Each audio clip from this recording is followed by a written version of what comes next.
Dr. Sabine, and I'm here to talk about a few more paintings I've been working on. I call them the Angel series. I just kind of been dreaming about these angel figures for years. At some point I made some clay sculptures that resembled these figures as well. It was years ago, just air dried clay. I didn't have anything else accessible at the time, and it just kind of hung around my studio for years. I think I had 12 of them. My students would comment on them once in a while, and I don't know, they were sort of like guardians, but they had this flow to them, and the texture was just fun to create, and I had sort of an affinity to having them around. I don't have them anymore, and I've been kind of yearning for their presence again for some reason. And so I just sat down one day and I painted out actually kind of drew and painted out loosely 7 of them. And I thought I would share a little bit about how I process the layering of the flow and the texture, and how it feels to paint in such a way that I felt like I was missing like the figures, and I feel their essence and their energy. So it's much more about that than figure drawing or figure painting. It's more like connecting with the energy or the essence. It's in the flow, it's in the paint, it's in the colors. So each one is a little bit different. So I'm sharing with you today the angel one. I call her Earth Angel, and Earth Angel from light, because she seems to have this connection to like heavenly or celestial or something a little bit lighter energy, and her wings just kind of span out beyond the size of the wings as we might envision an angel has wings. So I'll just kind of talk you through a little bit about how I painted her. I hope you enjoy. Most of these techniques that I use in these flow pieces are wet on wet techniques. And so what I'm doing now is applying wet acrylic paint, rather thick, not too thick. And then I place the colors in them randomly, and so the flow actually comes from a very light touch that I've sort of perfected over years, and just sort of pulling through the colors and lines or layers or sections of these colors in the white paint. Then later you'll see me feathering it in different sections, and that takes just the right dry time.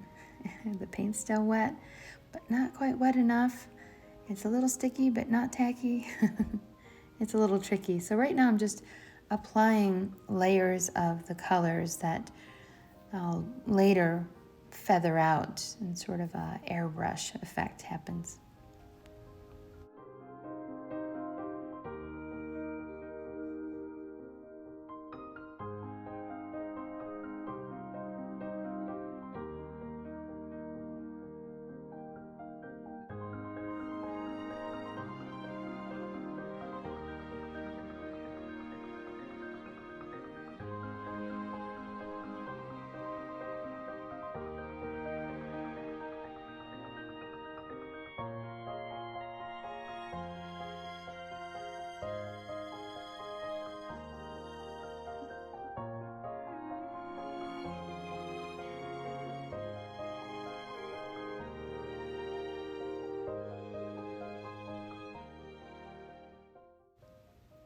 I thought I'd show you just how I layer the white in. It's rather difficult to see how thick this is, but you can see some texture and how I'm pulling the texture out, but you still see some texture to the white that I leave in. That shows how thick it is. So it stays wet long enough for that blending to happen.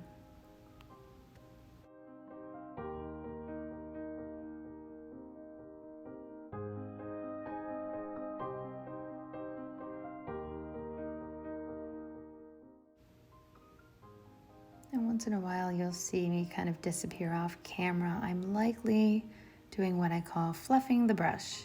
And it's not rinsing the brush out, because then the brush is then wet, and I use the synthetic brushes, and the bristles will separate, and you'll get sort of a raky line effect, where I'm really looking for a nice fluffy soft effect, not too much texture in the end. So I fluff the brush on a dry towel and it takes out most of the paint, if not all of it. And then I get this soft technique. Here I'm feathering, and that other side is at just the right feathering dry time. And this is one of my favorite brushes. It's just, again, a simple synthetic brush. Very soft, comes to a chiseled edge, and I'm barely touching the canvas when I do this technique. It looks like I have a lot of pressure and I'm moving fast, but some of these strokes don't even touch the canvas.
And just adding some more vibrant highlights and a little extra texture here and there just to emphasize some of the edges, kind of bring them out just a little bit further.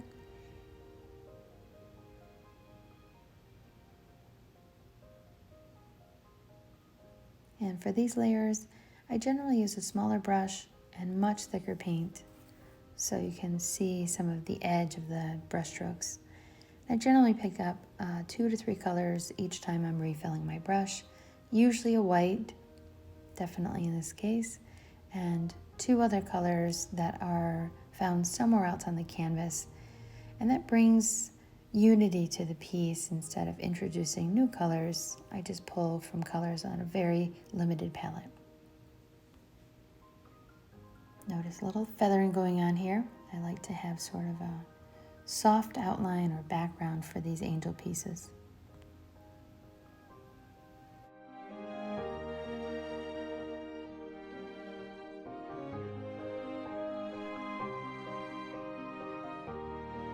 And there she is.